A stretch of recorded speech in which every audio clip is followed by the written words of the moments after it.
Well, hello there. Sorry this has taken so long. I did record this once before, and I wasn't happy with my answers, so I've actually written them down so I can refer to them. So let's just crack on with this, shall we? From JL Studios. Hi, James. You alright? Major congrats on 10 years. Might just be worthy of a beer at TF Nation this year. Well, thank you very much. I don't know how boss I'm going to be, but it's going to be fun. I'm cosplaying as well. I'm cosplaying as like a humanized version of Dropkick from Bumblebee. So that's going to be exciting. Yeah. And in case you're not following me on Facebook as well, I'm doing I'm doing a bit of entertainment on the Saturday night with Peter Spellos and the Improvicons, the improv group that I've been part of for the last 2 years. We're doing we've got a little bit on the Saturday night evening entertainment where we do some like improv games and just muck about and have a really great time. And it'll be really nice to see people there. So please come and support us. Thank you. I hope I can make you laugh. On to the actual questions. Over the last few years, how do you find yourself coming up with new stories? I take a lot of inspiration. The next part of the question is, are there any other stories or writers who have inspired you? I can't think of like individual writers, but I can think of like, the original IDW comics have been a big inspiration. Doctor Who, Star Trek and Star Wars, Deep Space Nine in particular from Star Trek has a lot of really great stories, which I've been getting into more and more and thinking, ooh, there's some good ideas in this that I'd like to borrow and take inspiration from. So I'd say those definitely. Broken Mirror and Ascension have proven themselves as some of my favourite TF stories in the last few years. Thank you very much. After season 2 is done with, where would you like to take the series? Well, seeing as we're only one episode into season 2, and the rest of it is coming, there's not a lot I can say about season 3. But I can say that there will be a 5-year time jump. There'll be a bigger cast of Autobots. And the stakes will be a lot more personal. With season 2, it's a lot more kind of like, end of the world, end of the universe, even potentially. It's that high. So I feel like after that, where do you go? So you bring it back down a little bit and make it more personal and relatable. So I'm very excited for what's coming in season 3, but let's get through season 2 first. I promise you, there's a lot of good stuff in this season coming up, so bear with me, it's coming. Larry Arts Productions. When's our wedding? Oh, I didn't write an answer for this. Larry, didn't you hear I'm taken? You done, bitch? Real question. Will there ever be OC Cybertronians appearing in the Ascensionverse or future projects? Yes, actually, there will. So, Kickstart, excluding Kickstart will be popping up in season 3. I've got a few characters that I've kind of come up with. There's one which is, his name's Maelstrom, and he is the Studio Series Thundercracker, but with the Titans Return Overboard head, which is actually a very good colour match, and he's just like a Decepticon, standard Decepticon. The other one is a repurposing of the deluxe Revenge of the Fallen Bludgeon, the one that's a wreckage repaint, as the Maraudicon Cruellock, so pirates. Pirates is still... I've not looked at my pirates idea in a while, but it's still on the table. I still want to do that. Those are the only two I can really think of at the moment, but they're, there's room for more. What else? Cross 0219. What is the figure or story you've most wanted to use but haven't been able to or decided not to? Thunderclash is definitely one of them. The Mastermind Creations, Colossus, I think however you say it. Just because like I'd love to use him, but his paint scheme is just like the exact wrong shade of blue and green for me to be able to chroma key it properly. So I can't really do much with him. There was a story as well, which I've scrapped entirely, which would have featured the return of the evil tread shots, and it would have been a two-parter, but his return, bringing him back, seemed very like convoluted, and it was causing me too many headaches, so I didn't bother continuing with that story arc. Deathstroke Productions. Would you be willing to do a continuation of Transformers Uprising? Probably not.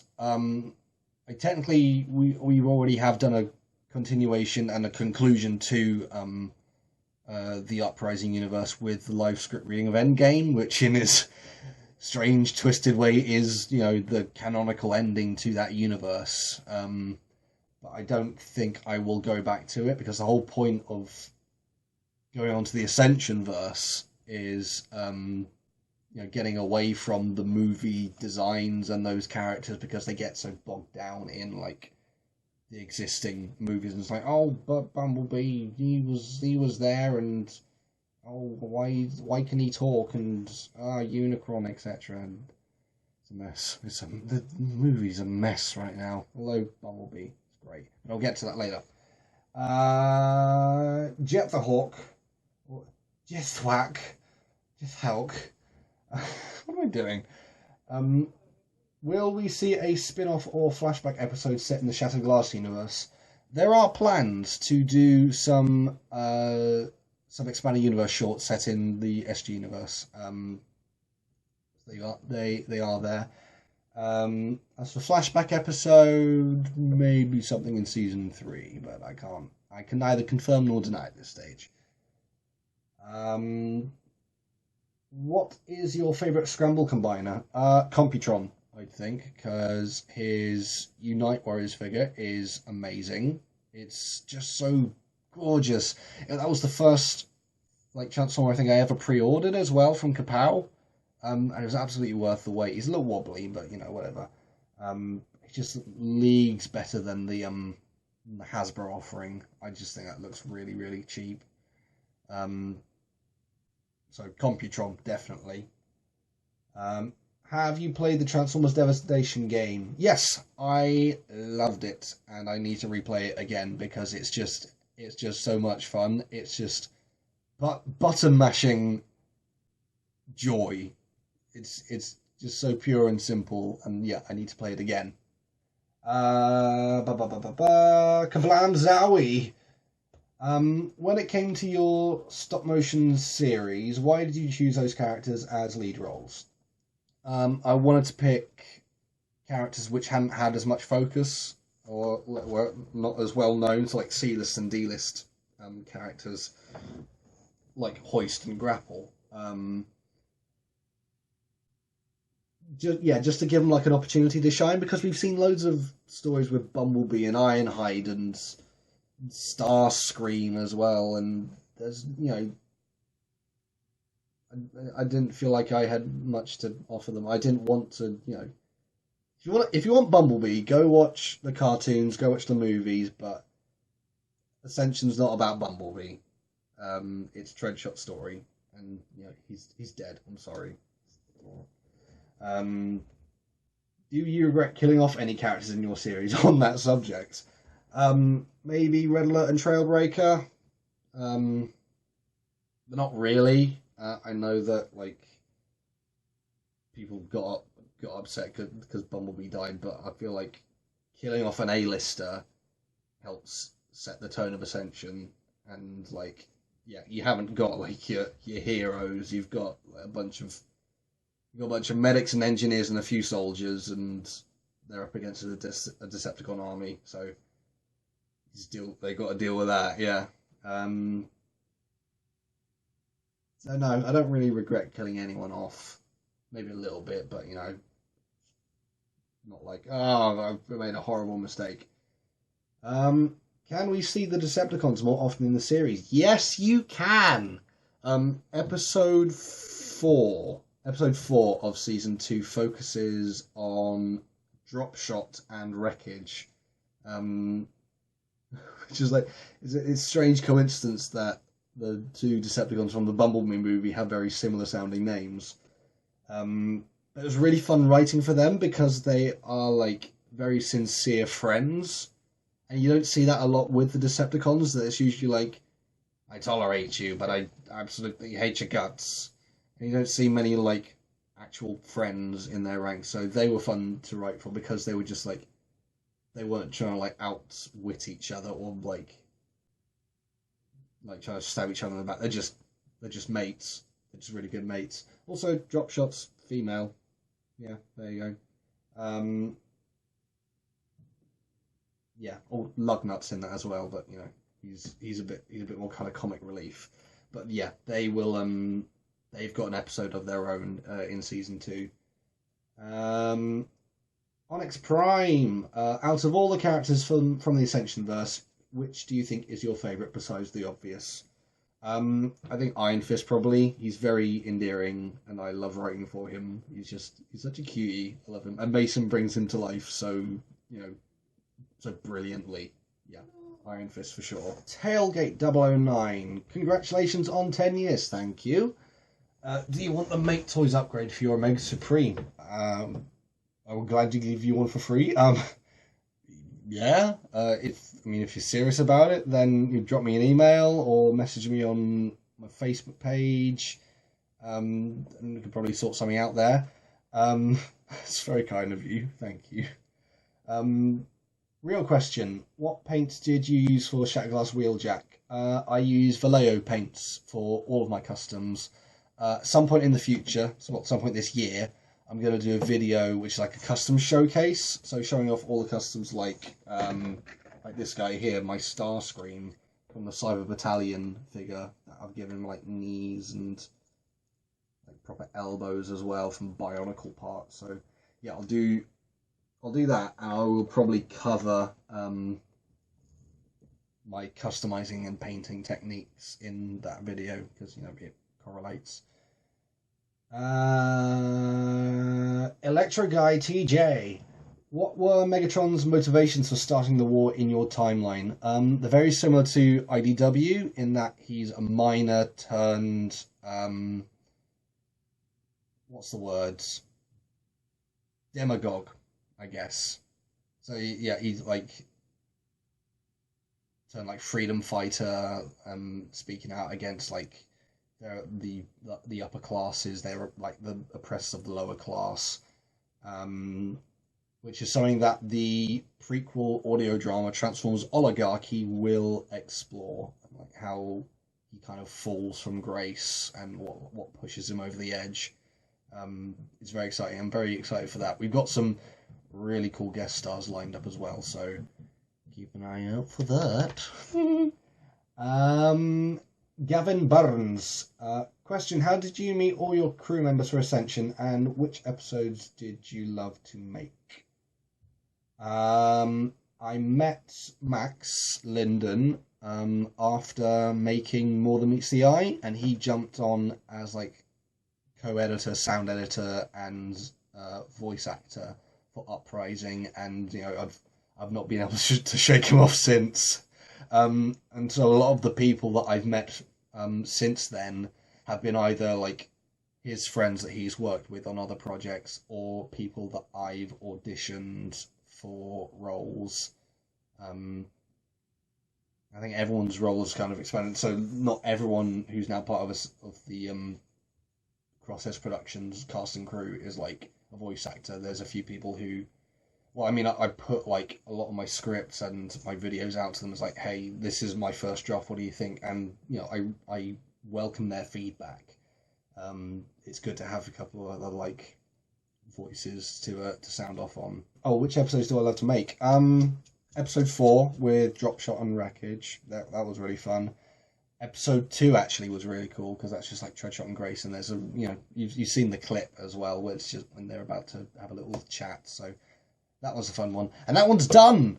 That's done. That episode is done. Now I've just got to make the rest of season 2. Episode 7 as well, because that's like the mid-season finale, and that's very exciting. So many cool things happen. Jane McGlinchley, in World's Laptop you used rad hacks. How many more bots do you have, and if you have more, who's your favourite?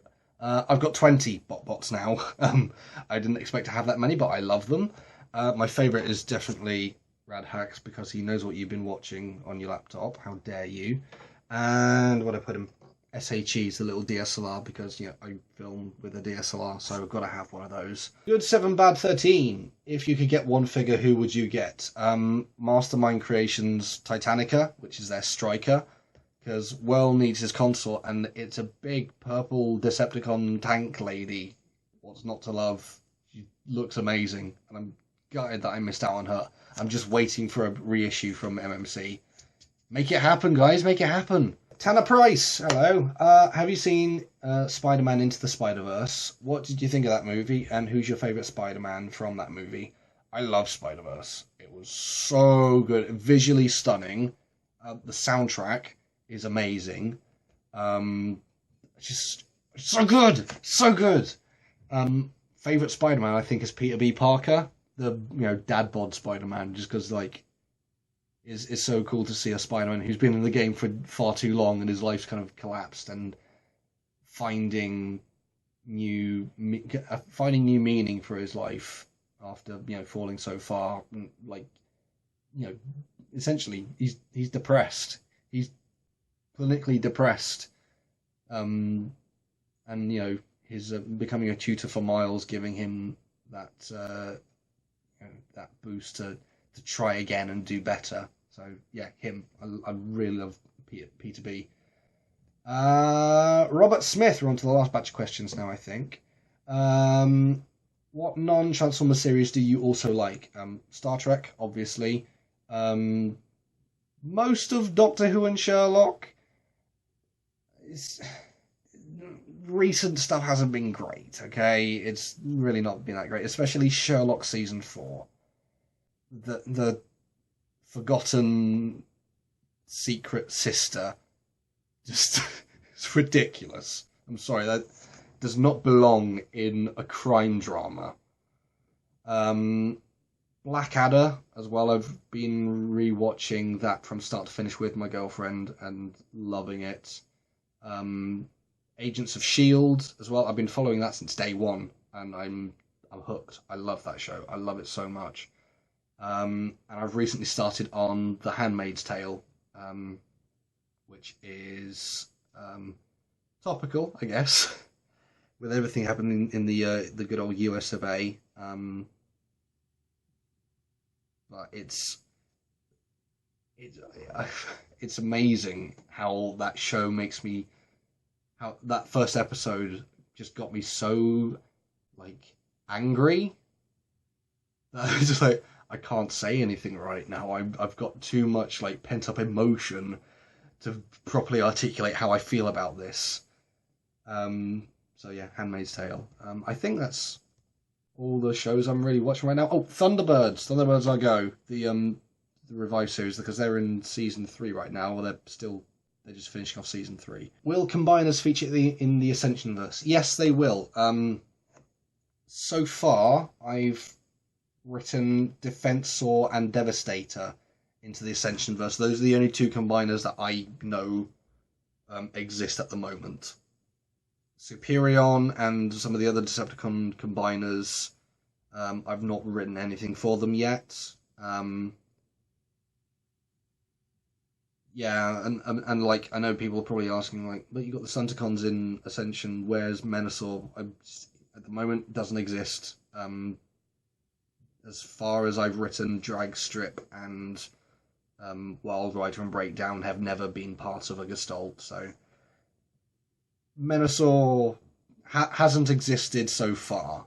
So just Defensor and Devastator. Thoughts on Bumblebee? I loved it.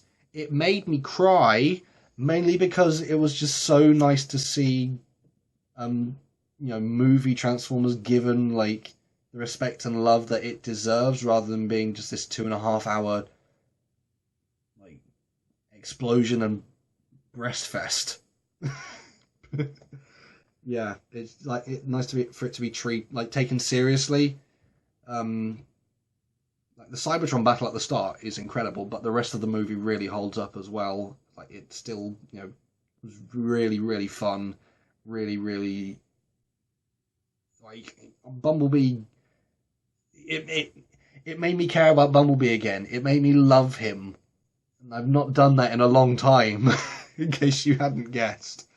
So Bumblebee's brilliant. And I got that on Blu-ray for my birthday recently, so I got to watch that again.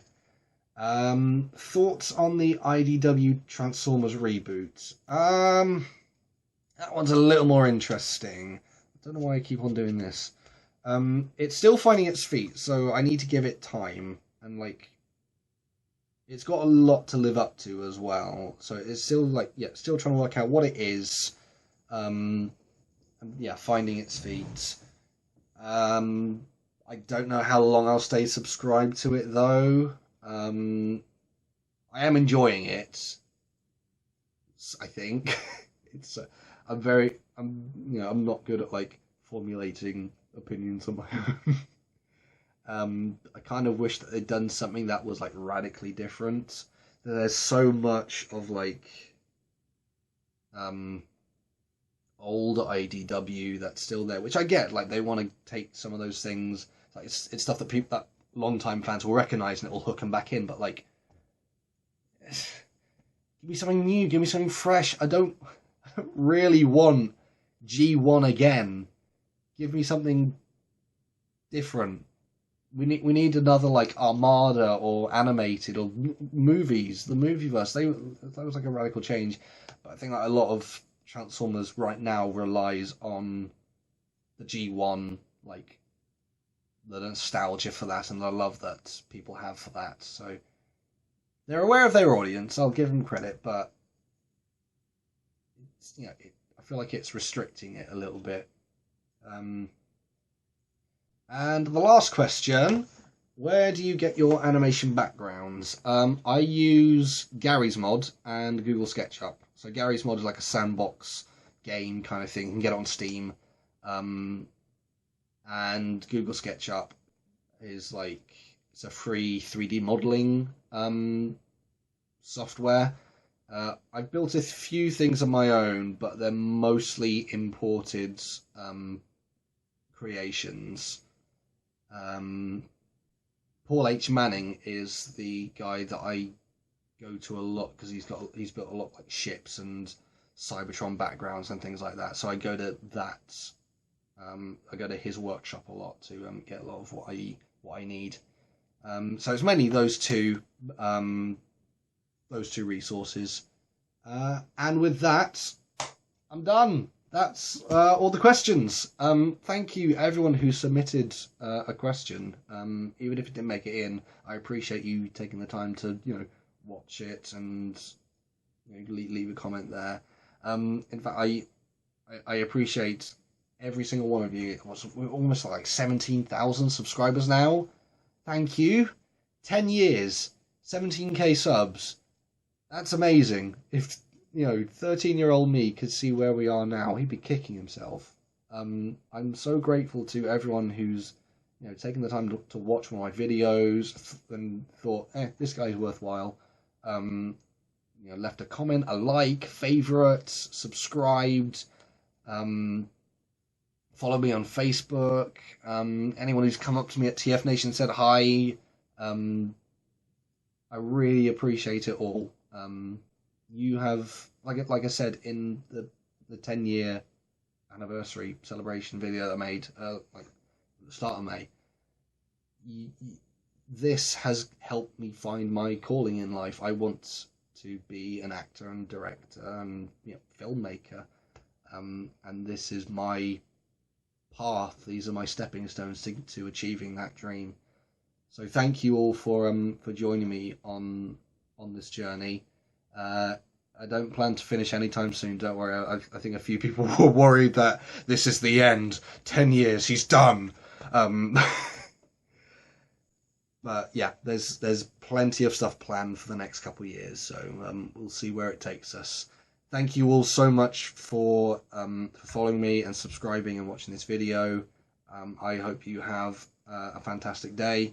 And yeah, have a good one. Bye.